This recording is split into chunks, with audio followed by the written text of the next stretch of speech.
L'idée, c'était de déconstruire aussi l'image de Ray Cohen. C'est donc effectivement, vous le citez bien, le Lord of Darkness. L'idée, c'était de montrer la grande douceur et la tendresse qui émanent de chacune de ses productions.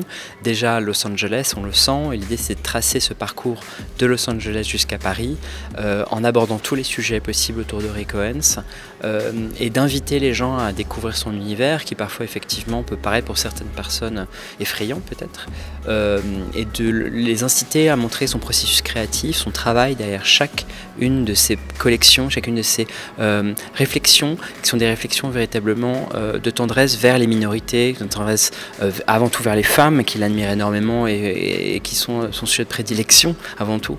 Donc c'est vraiment tout ce travail qu'on a voulu mettre en œuvre dans cette exposition.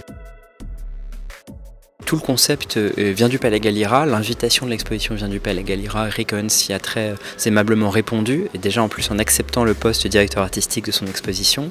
Et il a accepté le parcours qui était la première salle dédiée à Hollywood et ses inspirations qui sont nées à Hollywood et qui se sont développées ensuite à Paris. Une deuxième salle entièrement consacrée à Paris, en pleine lumière du jour, c'est une immense nouveauté pour le Palais Galliera. Un parcours extérieur, ça aussi c'est du jamais vu, une salle liée à la transgression et terminée sur la douceur, terminée sur quelque chose de plus rassurant, terminée sur le cœur même de Ray Cohen, c'est donc la chambre. En travaillant sur Ray Cohen, ça me paraissait très important de terminer sur ce lit qu'il a reproduit à Paris, qu'il a reproduit à Venise, et parce que c'est un symbole de continuité en fait dans son œuvre. Et cette continuité, on la trouve absolument partout dans les créations de Ray Cohen. La première fois qu'une exposition de mode est montrée en plein jour, ici, directement en lumière, ces pièces ne sont pas issues des archives du musée, mais sont issues des archives de Ray Cohen. Et le fait que la décoloration, la patine du temps fait partie de son processus créatif, et fait partie de la vie des œuvres et la vie du vêtement. Donc c'est quelque chose qu'il a voulu vraiment signaler, et il a accepté effectivement de faire dépasser son exposition à l'extérieur à travers 3 grandes sculptures gigantesques que vous pouvez voir, qu'il appelle des Sisters of Mercy, à travers une installation florale que vous pouvez voir également en collaboration avec les jardiniers de la ville de Paris. C'est la première fois qu'on fait une telle collaboration au musée.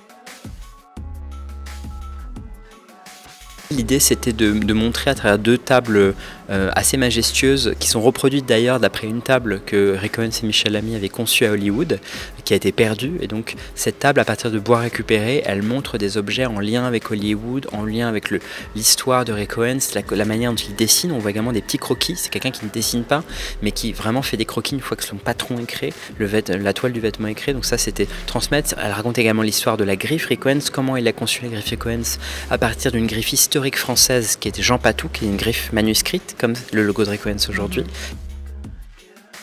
C'est un dialogue, déjà il a fait confiance au Palais Galliera pour consacrer cette rétrospective. Il a accepté ce regard d'un musée qu'il fréquente beaucoup du reste et qu'il admire, donc ça nous a beaucoup aidé sur sa création.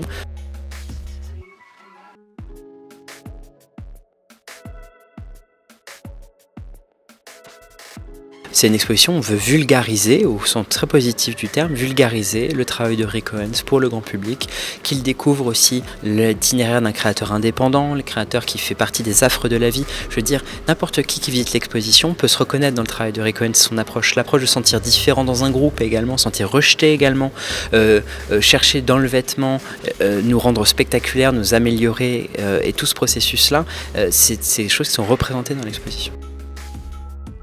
Et votre pièce coup de cœur dans cette exposition? C'est la dernière salle de l'exposition. C'est quelque chose de très classique, on appelle ça une period room dans les musées, c'est-à-dire on reproduit une salle du 18e siècle, du 19e, et là c'est la chambre de Ray Cohen, c'est Michel Lamy dans les années 90. Et ça a été un travail de détail fait avec eux. Même Michel Lamy, elle a renversé des bouteilles de son parfum de l'époque sur le mur pour que ça sente. Enfin, on a toute cette odeur incroyable. Il y a même un parfum spécial qui a été développé pour l'exposition par Ray Cohen. Et il y a aussi une pièce secrète qui est interdite aux photos, à des vidéos. Pourquoi cette décision?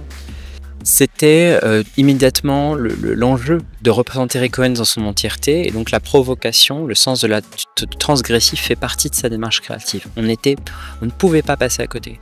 Donc l'idée, c'était comment est-ce qu'on aborde cette salle pour justement développer cette trait créatif de Ray Cohen, ce que lui voit comme un effet de balance face au conservatisme du monde, face à rejet, face au racisme, à toutes les rejets possibles de la différence. Et pour lui, c'est vraiment ce qu'on a appelé, au départ on l'appelait The Hell, l'enfer, parce que c'est comme l'enfer des bibliothèques. C'est le nom qu'on donne en français pour les ouvrages un peu licencieux. Et ici, sa salle s'est transformée en joie de la décadence. Et donc de transformer justement toute cette monstration, avec beaucoup de connotations sexuelles évidemment, mais beaucoup de joie et de légèreté en final. Comme en fait un adolescent qui aime un peu provoquer, parce que c'est ça aussi qui reste de cela.